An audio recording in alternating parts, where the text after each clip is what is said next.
హరీష్ రావు గారు 5 సార్లు శాసనసభ్యుడిగా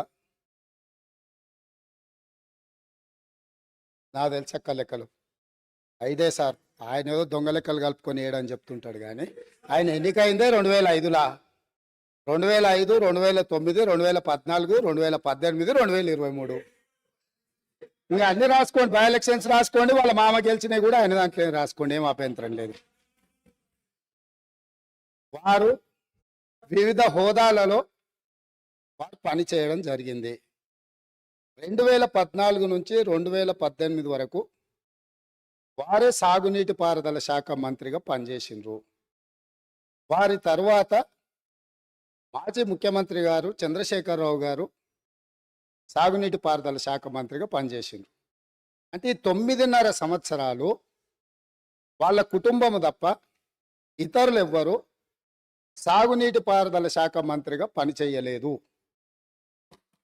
వారు ఆర్థిక మంత్రి తర్వాత ఈ రాష్ట్రం మీద ఉన్న అప్పులు కానీ, వివిధ కార్పొరేషన్ల పేరు మీద చేసిన అప్పులు కానీ సంపూర్ణంగా వారి దగ్గర సమాచారం ఉంటుంది. ఎందుకంటే ప్రతిరోజు రిజర్వ్ బ్యాంకు వాళ్ళ దగ్గర ఉన్న నిల్వలన్నీ మన అవసరమైన దాని రిపోర్ట్ ఫైనాన్స్ సెక్రటరీ గారికి ఇస్తారు.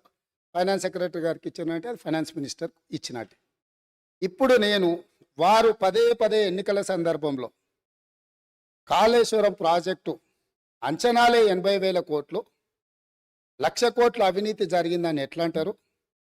వీళ్ళు లీడర్లు కాదు, వీళ్ళు రీడర్లు, రాసిచ్చింది మాత్రమే చదువుతారని చెప్పి ప్రజల్ని మభ్యపెట్టడానికి శాయశక్తుల్లో వాళ్ళ కుటుంబం అంతా ప్రయత్నం చేసింది.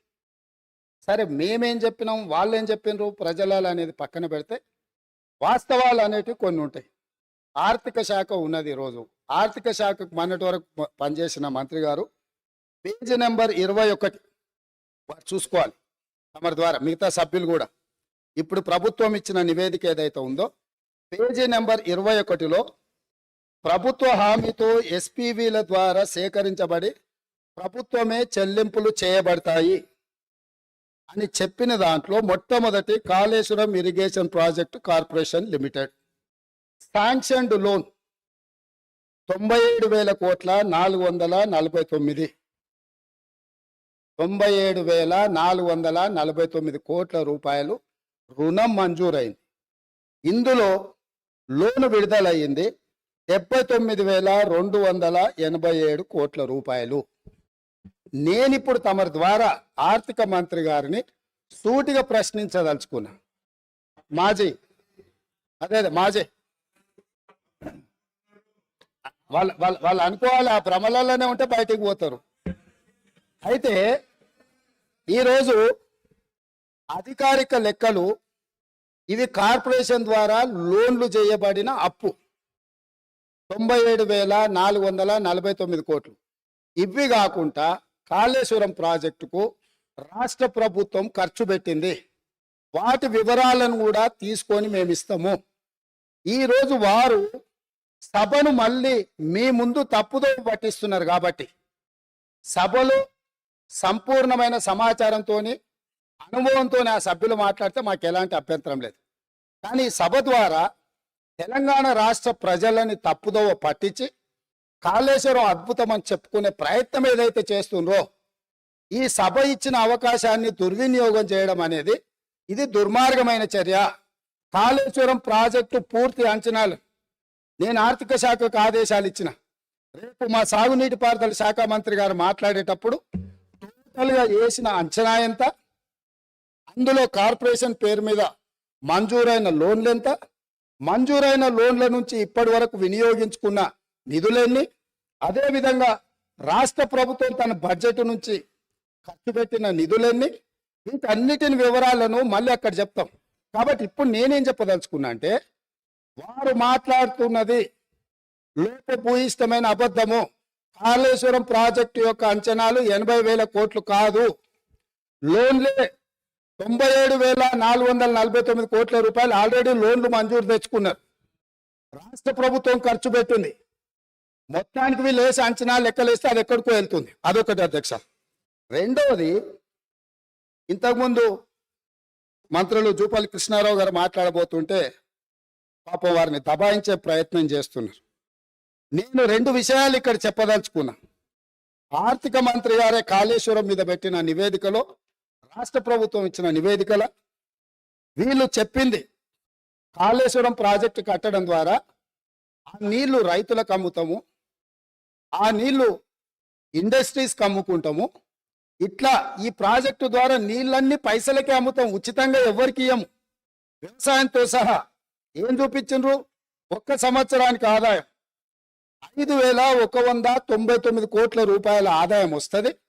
కాళేశ్వరం ప్రాజెక్టు కట్టి వ్యవసాయానికి నీళ్ళు అమ్ముతాం, పరిశ్రమలకు నీళ్ళు అమ్ముతాం, తాగడానికి నీళ్ళు అమ్ముతాం, మొత్తం వ్యాపారమే చేస్తాం.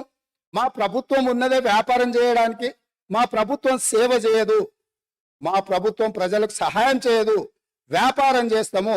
ఆ వ్యాపారం ద్వారా 5,199 కోట్ల రూపాయల ఆదాయం వస్తుందని చూపించి వీళ్ళు ఈ అప్పులు చేసింది. ఈ సంతకాలు పెట్టింది ఎవరు? ఈరోజు అక్కడ కూర్చొని మాట్లాడుతున్న మాజీ ఆర్థిక మంత్రి గారు. ఇది మొదటి విషయం. రెండవది మిషన్ భగీరథ. మిషన్ భగీరథ మీద కూడా ఈరోజు మేము ఇంటింటికి నల్లాలు ఇచ్చినాం. అసలు మీరు పుట్టినప్పుడు ఇటు ఉన్నోళ్ళని అందరిని అడుగుతున్నా, వారిని కూడా అడుగుతున్నా. 2014 కంటే ముందు మనం మంచినీళ్ళు తాగలేదా అధ్యక్ష? మన గ్రామాలలో నల్లాలు లేవా? మన గ్రామాలలో నీళ్ళ ట్యాంకులు లేవా?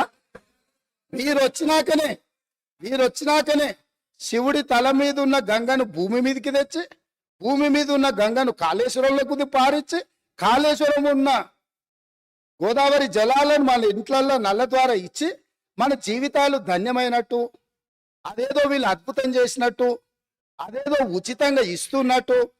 ఈ ఉచితంగా ఇవ్వడం ద్వారా తెలంగాణనే దేశానికి నెంబర్ 1గా ఆదర్శంగా ఉన్నట్టు ఈ సభలో నించొని, బయట రాజకీయ ఉపన్యాసాలు ఏమి ఇచ్చుకున్నా మనకేం అభ్యంతరం లేదు అధ్యక్ష, కానీ సభను మిస్లీడ్ చేసే విధంగా శాసనసభ వ్యవహారాల శాఖ మంత్రిగా గతంలో పనిచేసి ఆ అనుభవాన్నంతా ఉపయోగించి సత్యదూరమైన వార్తల్ని ఇక్కడ చెప్పడానికి ప్రయత్నం చేస్తున్నాడు. అందుకే మిషన్ భగీరథ మీద కూడా నేను చెప్పదలుచుకున్నా అధ్యక్ష. ఇది 2019-2020 సంవత్సరంలో వీళ్ళు రూరల్ హౌస్ హోల్డ్కి అమ్మడం ద్వారా 1030 కోట్లు సంపాదిస్తామని, మున్సిపల్ కార్పొరేషన్లో ఉండే ప్రజలకు నీళ్ళు అమ్మడం ద్వారా 169 కోట్లు సంపాదిస్తామని, అదేవిధంగా మున్సిపల్ రిక్వైర్మెంట్ ఇతర అవసరాలకు 360 కోట్లు సంపాదిస్తామని, అదేవిధంగా ఇండస్ట్రియల్ అవసరాలకు అంటే పరిశ్రమల అవసరాలకు అమ్మి 4,147 కోట్ల రూపాయలు, మొత్తం కలిపి 5,706 కోట్ల రూపాయలు ప్రతి సంవత్సరం మిషన్ భగీరథ మీద మాకు ఆదాయం వస్తుంది, మేము ఈ ఆదాయం ద్వారా మీకు అప్పులు తిరిగి చెల్లిస్తామని చెప్పి ఈరోజు బ్యాంకులను మభ్యపెట్టి తప్పుడు నివేదికలు ఇచ్చి లోన్లు తెచ్చిండ్రా? మాజీ ఆర్థిక మంత్రి గారు చెప్పాలి. లేదు, నిజంగానే ప్రజల దగ్గర వసూళ్లు చేసి తాగునీళ్లను సాగునీళ్లను వ్యాపారంగా మార్చి, వ్యాపార ఆట వస్తువుగా నీళ్లను మార్చి ప్రజల సెంటిమెంటును, తెలంగాణ ఉద్యమంలో వాళ్ళ పార్టీ చెప్పింది నీళ్లు నిధులు నియామకాలు, నీళ్లే మొదటి సింహభాగం వాళ్ళ ఉద్యమం, వాళ్ళ నాడు వాళ్ళ పార్టీ చెప్పుకున్నది.